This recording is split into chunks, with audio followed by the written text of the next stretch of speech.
தலைவர் எடப்பாடி அவர்கள் வந்து செங்கோட்டையன் அவர்கள் வந்து அடிப்படையை வந்து நீக்கியிருக்காரு. குரு பூஜையில இவங்களோட பங்கேற்றாங்க. அது அவங்க கட்சிங்க. அவங்க கட்சியில யாரை சேர்க்கறாங்க யாரை நீக்கிறாங்கிறதுல எனக்கு என்ன கருத்து இருக்கு? அந்த கட்சி பாஜகவோட சேர்ந்ததுல இருந்தே அது வந்து ஒரு டவுன்ஃபால்ல தான் போயிட்டு இருக்கு. அது இதுவும் ஒரு டவுன்ஃபால் தான். வருத்தம் அளிக்கிறது. ஒரு மூத்த அரசியல்வாதி பல ஆண்டுகளாக பல ஆரம்ப கட்டத்தில் இருந்து அண்ணா திராவிட முன்னேற்ற கழகத்தில் இருந்து எல்லா அந்த கட்சியோடைய எல்லா சோதனைகள் வெற்றிகளையும் கண்ட ஒருவரை இப்படி நீக்கியிருக்காரு என்பது வேதனை அளிக்கிறது. ஆனால் அவர் உட்கட்சி விவகாரம் இதில் எனக்கு ஒன்றும் பெரிய ஒரு ஒப்பீனியன் ஒன்றும் கிடையாது. நடிகர் அஜித்குமார் அவங்க பார்த்தீங்கன்னா கரூர் விவகாரத்தில் அது வந்து தனி மனித அவர் மட்டும் ரீசன் இல்லைன்னு விஜய் சொல்லியிருக்காரு. இது வந்து யாருமே ஒருத்தருக்கு மட்டும் பொறுப்பு சொல்ல முடியும். ஆனால் எல்லாருக்கும் பொறுப்பு இருக்கு.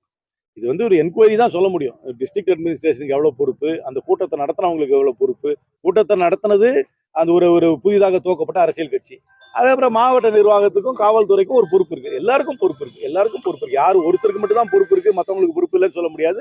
அப்புறம் ஒருத்தருக்கு பொறுப்பே இல்லை, மற்றவங்களுக்கு தான் பொறுப்புன்னு சொல்ல முடியாது. எல்லாருக்கும் இந்த கலெக்டிவ் ரெஸ்பான்சிபிலிட்டி. அதான் நான் சொன்னேனே, ஒரு முறையும் இந்தியாவில் இந்த மாதிரி நெரிசலில் இறந்து போறதுல இருந்து நம்ம எந்த பாடமும் கற்றுக்கொள்வதில்லை. நேற்று நீங்க பாத்தீங்கன்னா ஆந்திராலையும் ஆயிருக்கு அந்த மாதிரி. அதனால இது தொடர்ந்து கொண்டே தான் இருக்கும். எங்கெங்க கூட்டம் வருகிறதோ அங்க ஒரு கிரௌட் கண்ட்ரோல் மெக்கானிசம், அதற்கு ஒரு ஆபரேட்டிங் ப்ரொசீஜர், அதுக்கு ஒரு டிசிப்ளின் இல்லாத சூழல்ல இது மாதிரி நிகழ்வுகள் நடந்து கொண்டே தான் இருக்கும். இப்போ பாஜகல இருந்து அமித்ஷா தரப்புல இருந்து விஜய் கிட்ட பேசினா உங்க சைட்ல இருந்து ஒரு மறுப்பு வருது. ஆனா ராகுல் காந்தி இப்போ 2வது முறையா பேசியிருக்காருன்றாங்க. ஆனா அவங்களும் மறுப்பு சொல்ல உங்க சைட்ல இருந்து அப்படி ராகுல் காந்தி இது விஜயிடம் பேசினது உண்மை.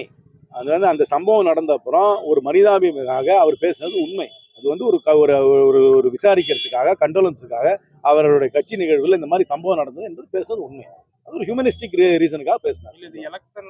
சரி, நான் கூட இப்போ கூட இந்த நிகழ்வுல வரும்போது அண்ணா திராவிட நண்பர்கள் பல பேரிடம் பேசி தான் வரேன். அதை பேசிட்டு வர்றதுனாலே நாங்கள் 2 பேரும் கூட்டணி வச்சுக்க போறோம்னு அர்த்தம். அவரை எனக்கு நல்லா தெரியும், இவரை எனக்கு நல்லா தெரியும், பேசிக்கிறோம்.